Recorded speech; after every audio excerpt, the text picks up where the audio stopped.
Good, happy Tuesday morning, January 15, 2019. I'm Riley King, and welcome to the Riley King Newscast, right here on the Riley King Network. Let's begin. First up, girl 2 dies in freezing temperatures outside Newport home.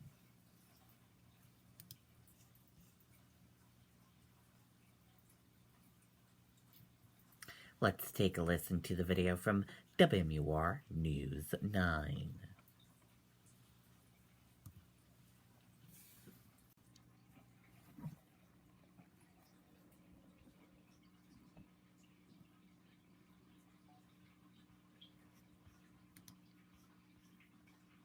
It's a phone call that will be ingrained in your mind forever. Kate Vercast is Sophia Van Schoik's aunt. This morning, she received a call she never thought she would get. My dad called me. I answered the phone and told him I'd call him back. He said, no, you need to take this phone call. And then he said, Sophia's dead. Sophia was just 2.5 years old. She wandered out of her Newport home in the middle of the night in just her pajamas in freezing temperatures. Sophia was found unresponsive this morning on the steps by neighbors who told her mother. Early autopsy results point to exposure and hypothermia. The family has just moved to Newport. There's a lot of blaming herself that is going on. And it's so very easy for people to judge. So very easy. But this is really a tragedy that could happen to anyone. And as a memorial grows at the bottom of the steps where Sophia was found, Vercast says she will do what she can for her sister and Sophia's twin brother, Camden. We lost one, but there's still one very important, special little boy who's here with us. I'm hoping that she finds strength and sees herself as, a valuable person, and continues to be a mom to Camden. Now, an autopsy is being conducted in Concord, and once that is complete, the family does tell us they will begin to plan services for Sophia. We're live in Newport tonight. Kristen Carosa, WMUR News 9. Okay, and there you go on that video and that report.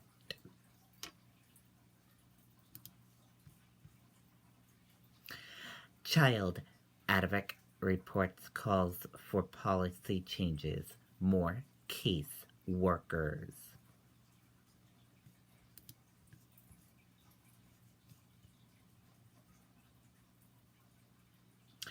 Let's take a listen to the video from WMUR News 9, Andy Hirschberger.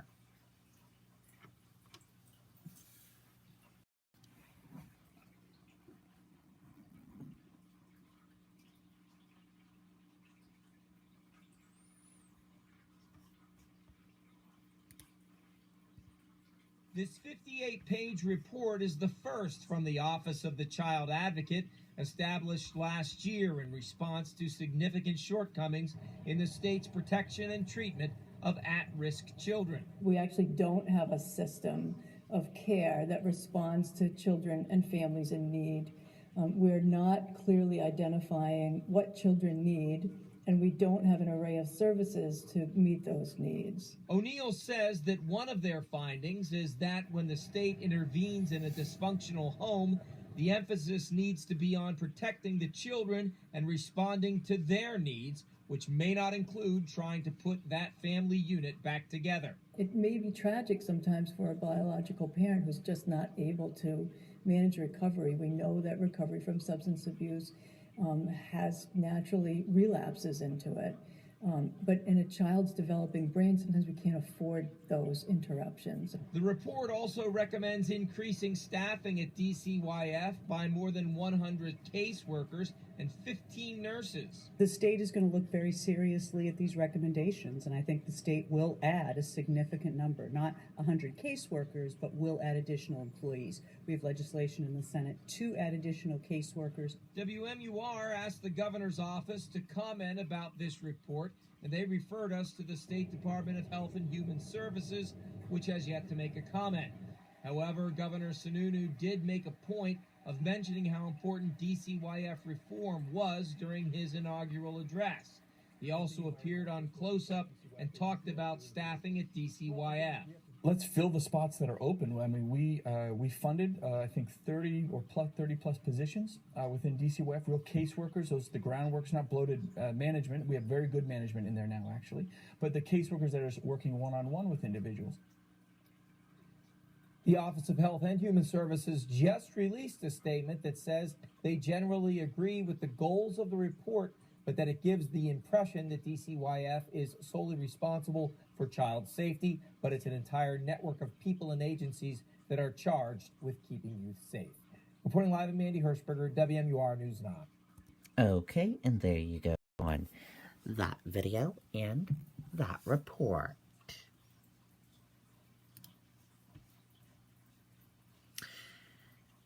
Canada air traffic controllers buy pizza for U.S. colleagues, including in Nashua.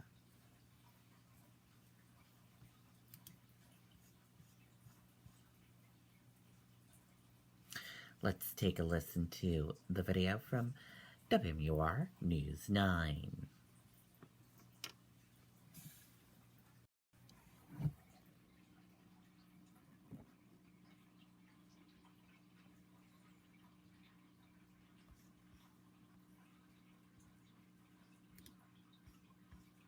Air traffic controllers from Canada are showing their support for their American counterparts by sending pizza to several airport control centers. Check this out. The Boston Center Air Traffic Control Headquarters in Nashua received an order of pizza over the weekend from controllers in Montreal. Okay, and there you go on that video and that report. Very nice of them to do that. Potential bankruptcy on horizon for Gymboree.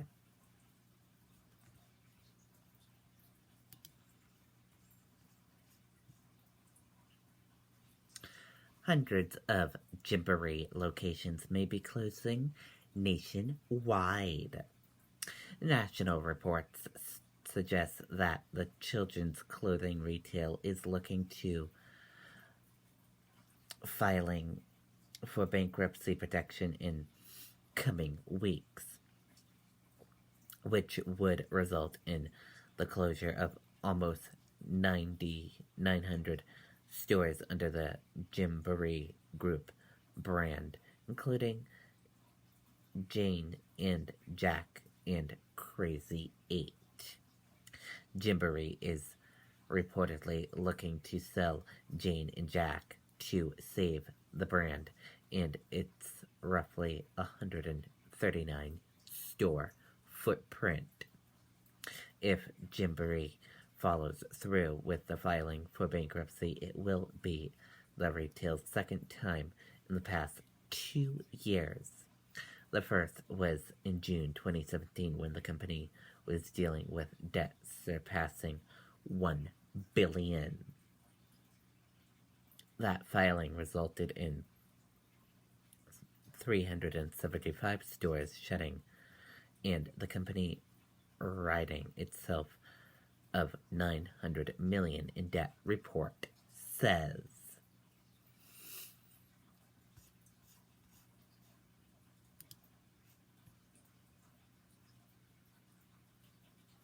Mismanagement blamed for collapse of Manchester addiction recovery non-profit.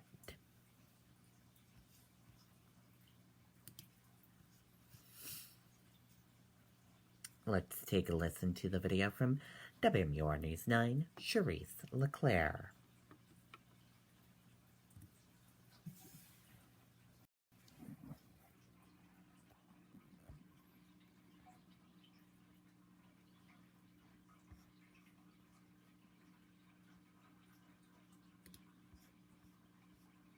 Well, the AG's office says there was nothing criminal taking place at Serenity Place. It was simply just mismanagement by leaders at the nonprofit.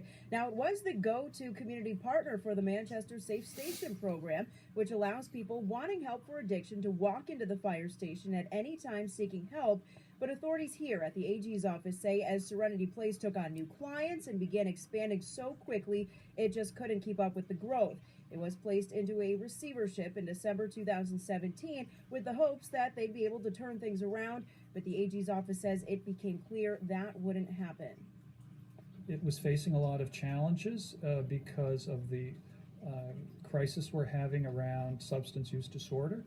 It was receiving many referrals from the Safe Station program, but the management and the board of directors of Serenity Place was not up to dealing in an effective way with those challenges.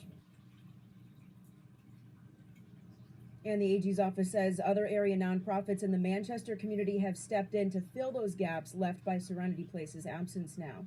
Live in Concord tonight, I'm Charisse LeClaire, WMUR News 9. Okay, and there you go on that video and that report.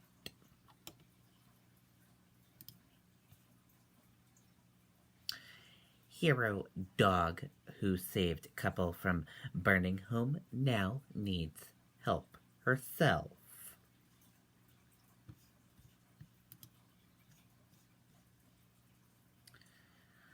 Let's take a listen to the video from WMUR News 9, Charisse LeClaire.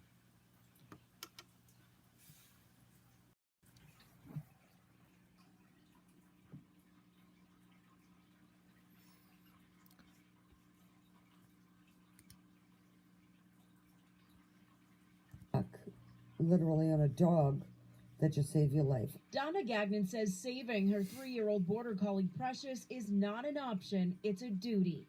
We credit Precious more than you'll ever imagine. That's because Precious is the very reason Donna says she's alive and speaking with us tonight after the dog alerted her and her significant other that their home was on fire. That dog came up, woke up all the other dogs, woke us up, and literally, she's the reason we get out of the house. And I mean that. She is totally the reason we get out of the house. Now, Precious needs help herself. Donna says Precious actually made her way up here when they weren't looking, and it turns out she was trying to save another creature that had been affected by the fire. Precious was digging in the rubble of the home. Donna's significant other went to see what she was doing. The kitten that debris must have moved, and the kitten was trapped in that spot. So now, not only had their dog saved them, but their kitten too. But Precious also got severely injured in the process, basically skinning her leg on the debris.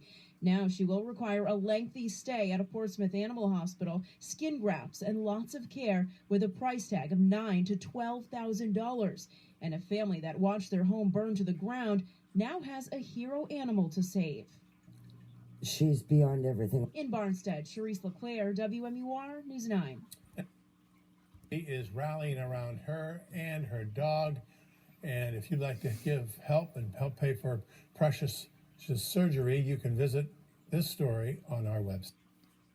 Okay, and there you go on that video and that report. And we will share a link with you on the Riley King Network Facebook page. So if you're interested in helping out.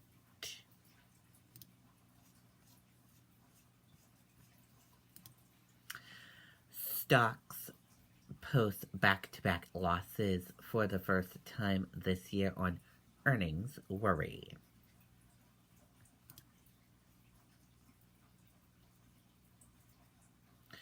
Stocks fell on Monday as the U.S. corporate earnings season kicked off. Concerns over an economic slowdown in China also dampened sentiment to start off the week.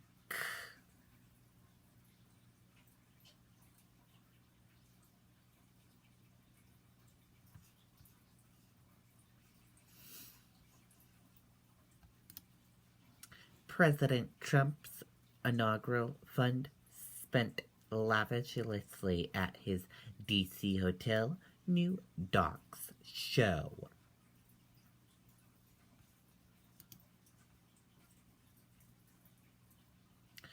President Donald Trump's inaugural committee spent more than $1.5 million at the Trump International Hotel in Washington ahead of his 2017 swearing in, according to internal documents revealed by ABC News. And that did it for the Riley King Newscast right here on the Riley King Network. I hope you all have a great rest of your day, and I'll see you back here later on today for another newscast. And I'll have a news report coming up in a little bit. Goodbye, everyone.